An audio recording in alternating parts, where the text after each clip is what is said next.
शेवटी या रिसॉर्टला निरोप देऊन आम्ही काला डोंगरकडे निघालो. निरोप द्यायचं म्हटलं तर थोडंसं वाईट वाटतंच, पण पुढचे अनुभव घेण्यासाठी निरोप देणं तर आवश्यकच आहे. काला डोंगरकडे जाताना एक रोड लागतो जिथे मॅग्नेटिक पॉवर इतकी जास्त आहे की गाड्या न्यूट्रलवर असताना सुद्धा मागे जातात. तोच हा रोड. अंताक्षरी म्हणत, डान्स करत आम्ही काला डोंगरकडे केव्हा पोहोचलो हे आम्हाला समजलं पण नाही. इकडे आमची गाडी एका ठिकाणी पार्क करून आम्ही तिकडच्या गाड्यांमध्ये बसलो व त्यांनी आम्हाला काला डोंगरच्या अजून जवळ नेऊन सोडलं.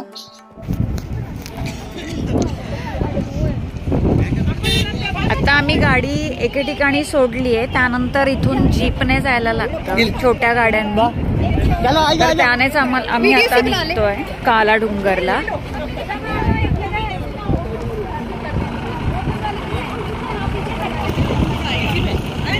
आधी काला डोंगर हे नाव ऐकून थोडंसं वेगळं वाटत होतं. इथे काही पॅनोरमिक ऍक्टिव्हिटीज वगैरे होत असतील का म्हणून काला डोंगर असं नाव दिलंय का असं वाटत होतं, पण तसं काही नाही. तिकडच्या डोंगरालाच काला डोंगर असं नाव दिलंय.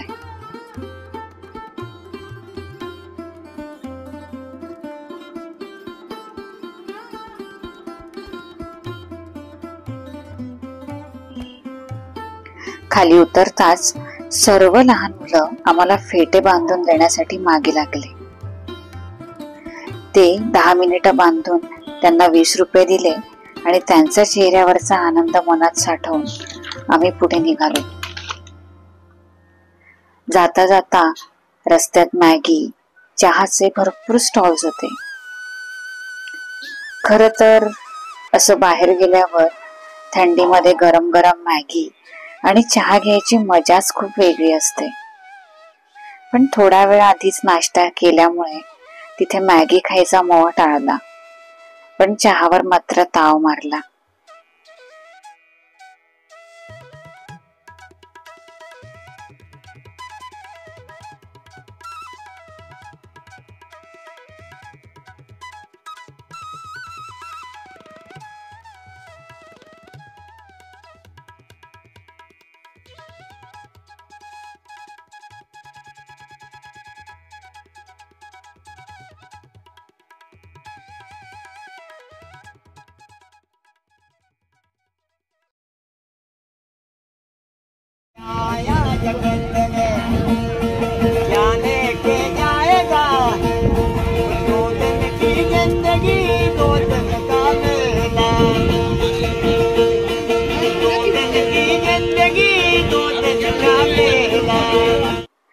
अनेक लोक वाद्य वाजवून रस्त्यात सर्वांचं करमणूक करताना दिसत होते.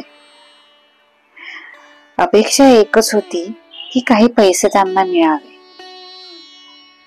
खर तर त्यांच्या कला, गायन हे खूप छान होते, पण त्याचा मोबदला त्यांना हवा तसा नाही मिळाला. हे बघून थोडंसं वाईट पण वाटलं.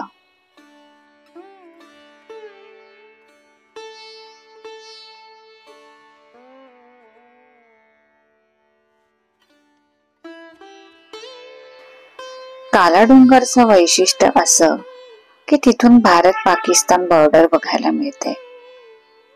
इंडियन आर्मी कॅम्पचे आयलंड, BSF कॅम्प बघायला मिळते. पण हे सर्व दुर्बिणीने बघायला लागतं. अर्थातच तिकडे दुर्बीण घेऊन बरीच मुलं अर्थातच उभी होती.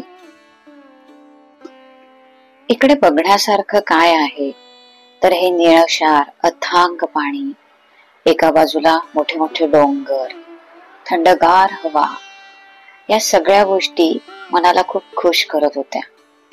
आणि अर्थातच भारत पाकिस्तान बॉर्डर जवळ आहे म्हटल्यानंतर प्रत्येकाला ते बघण्याची एक्साइटमेंट असतेच.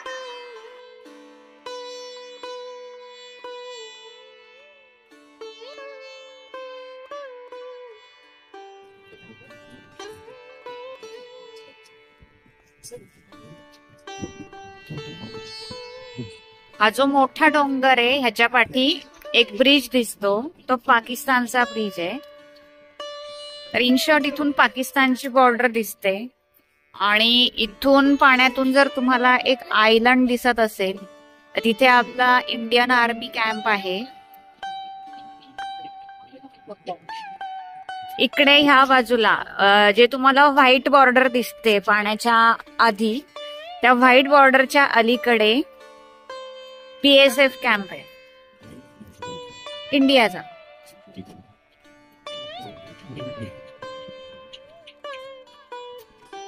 तर याला म्हणतात काळा डोंगर. डोंगर हा गुजराती शब्द आहे, मराठीत डोंगर.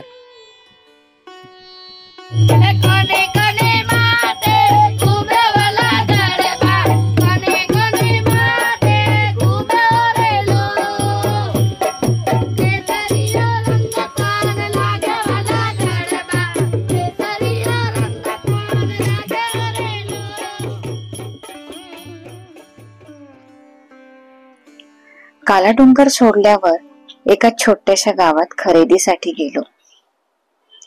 तिथे गेल्यावर जाणवलं की रण ऑफ कच्छ जेवढं पांढरं शुभ्र तेवढेच रंगीबिरंगी कपडे घालायला इकडच्या लोकांना खूप आवडतं.